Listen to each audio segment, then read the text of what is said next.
Assalamualaikum warahmatullahi wabarakatuh.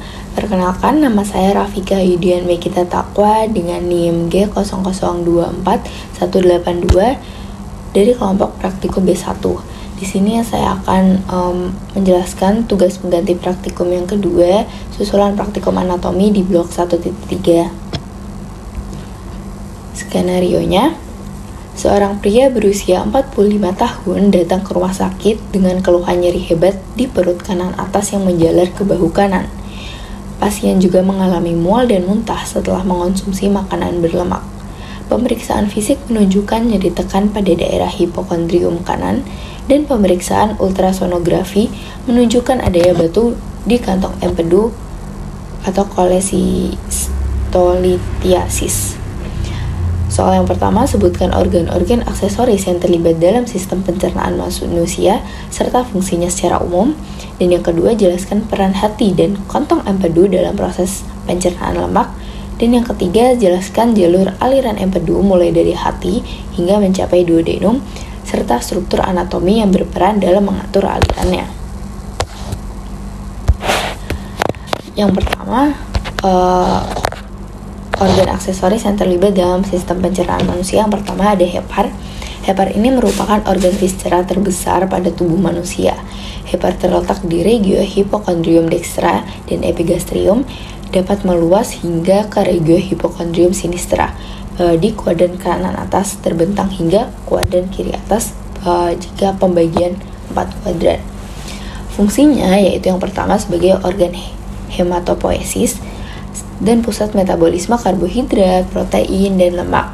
Selanjutnya untuk tempat sekresi empedu, detoksifikasi racun, reservoir atau tempat penyimpanan cadangan seperti glikogen, protein, lemak, vitamin A, B12, C, K, serta beberapa jenis enzim.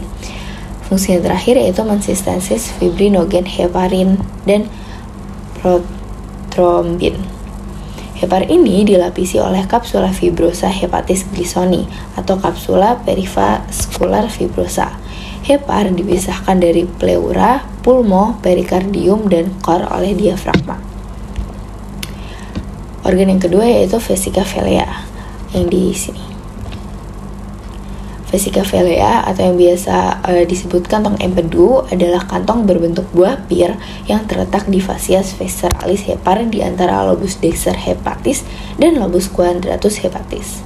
Panjangnya sekitar 7-10 cm dan dapat menampung empedu sekitar 30-50 ml. Vesica velea ini berfungsi untuk menerima, menyimpan, dan memekatkan empedu dari hepar. Pengeluaran empedu ke duodenum dikendalikan oleh hormon kolesistokinin. Hormon ini dihasilkan oleh tunika mukosa duodenum saat ada rangsangan. Organ selanjutnya yaitu pankreas. Pankreas merupakan organ yang berbentuk memanjang dan terletak melintang di regio lumbalis sinistra, tepatnya di posterior gaster. Pankreas ini terletak retroperitoneal kecuali pada bagian kaudanya. Kaudanya itu intraperitoneal. Pankreas ini berfungsi sebagai organ eksokrin sekaligus endokrin. Fungsinya sebagai organ eksokrin yaitu untuk menghasilkan pancreatic juice yang mengandung air, garam, sodium bikarbonat, dan enzim pencernaan seperti trypsinogen, semotrypsinogen, amilase pankreas, dan lipase pankreas. Fungsi sebagai organ endokrin yaitu untuk menghasilkan hormon insulin, glukagon, somatostatin, dan polipeptida pankreas. Ini diperankan oleh sel-sel pulau Langerhans. Hormon yang dihasilkan akan didistribusikan ke bagian tubuh lain melalui darah. Soal yang kedua yaitu peran hati dan kantung empedu dalam sistem pencernaan. Hati ini adalah organ utama yang menghasilkan cairan empedu yang berfungsi untuk membantu proses pencernaan lemak. Komposisi cairan empedunya yaitu terdiri dari air, garam empedu, kolesterol, dan pigmen empedu kayak bilirubin. Fungsi utama dalam pencernaan lemak itu yang pertama emulsifikasi lemak. Garam empedu memecah lemak besar menjadi tetesan kecil atau emulsi sehingga memperbesar luas permukaan lemak untuk memudahkan kerja enzim lipase. Lalu membantu penyerapan asam lemak dan vitamin larut lemak seperti A, D, E, dan K di usus halus. Hati terus memproduksi cairan empedu yang kemudian dialirkan ke kantong empedu untuk disimpan atau langsung ke usus halus melalui saluran empedu.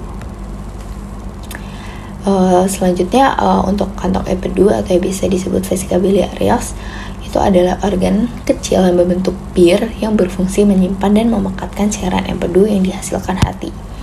Penyimpanannya, cairan empedu diproduksi oleh hati, disimpan di kantong empedu hingga diperlukan untuk pencernaan. Untuk pelepasannya, ketika makanan berlemak masuk ke usus halus, hormon kolesistokinin atau CCK itu dilepaskan oleh sel-sel dinding usus halus. Hormon ini merangsang kontraksi kantong empedu sehingga cairan empedu akan dilepaskan melalui ductus biliaris ke usus halus, khususnya duodenum. Selanjutnya ada jalur aliran empedu. Empedu ini dihasilkan oleh hepatosit di hepat dan mengalirkan melalui canaliculi biliferi. Nah, kemudian menuju ke ductus biliferus. Dari sini empedu diteruskan ke ductus hepaticus dector et sinister dan mengumpulkan empedu dari lobus dector et sinister hepar. Kedua saluran ini akan bersatu membentuk ductus hepaticus communis dan sebagian empedu dari ductus hepaticus communis ini akan dialirkan ke vesica velea melalui ductus cysticus untuk disimpan. Saat diperlukan, empedu dari kantong empedu akan kembali mengalir ke ductus choledocus melalui ductus cysticus tadi. Empedu kemudian bergerak melalui ductus choledocus yang bergabung dengan ductus pancreaticus di ampula hepatopancreatica. Pada akhirnya, empedu dilepaskan ke duodenum melalui papilla duodeni mayor untuk membantu pencernaan, terutama di endothel. Ductus choledocus tadi berjalan di dalam ligamentum hepatoduodenale sampai ke pankreas. Setelah tiba di pankreas, ductus choledocus itu akan bergabung dengan ductus pancreaticus wirsunghi, itu yang milik pankreas. Gabungan kedua ductus ini akan membentuk ruangan yang agak menggembung yang disebut dengan ampula hepatopancreatica atau ampula vateri. Selanjutnya ampula akan bermuara pada papilla duodeni mayor. Struktur anatomi yang berperan dalam aliran ini, yang pertama ada hati yang menghasilkan cairan empedu secara kontinu yang dialirkan melalui ductus hepaticus dector et sinister. Ductus hepaticus dector et sinister itu saluran yang membawa empedu, dan yang kedua ada ductus hepaticus communis, itu saluran utama yang membentuk penggabungan ductus hepaticus dector et sinister yang mengalirkan empedu ke kantong empedu atau langsung ke usus. Yang kedua ada kantong empedu atau vesica biliaris. Ada ductus cysticus ini akan salurannya menggabungkan kantong empedu dengan ductus hepaticus communis. Ketika makanan, terutama lemak, masuk ke duodenum, kantong empedu akan berkontraksi untuk mengeluarkan empedu ke ductus empedu communis. Nah, ductus empedu communis ini yang merupakan saluran utama yang membawa empedu dari ductus hepaticus communis dan ductus cysticus ke duodenum. Ductus ini bergabung dengan ductus pancreaticus sebelum masuk ke duodenum yang tadi sudah dijelaskan. Selanjutnya ada ampula hepatopankreatik. Nah, ampula hepatopankreatik ini merupakan tempat pertemuan ductus empedu communis dan ductus pancreaticus, mengalirkan campuran empedu dan enzim pankreas ke duodenum. Yang selanjutnya ada sphincter Oddi. Ini merupakan cincin otot yang mengatur aliran empedu dan enzim pankreas dari ampula venter ke duodenum. Organ selanjutnya yaitu duodenum itu. Terima kasih, kurang lebihnya mohon maaf. Wassalamualaikum warahmatullahi wabarakatuh.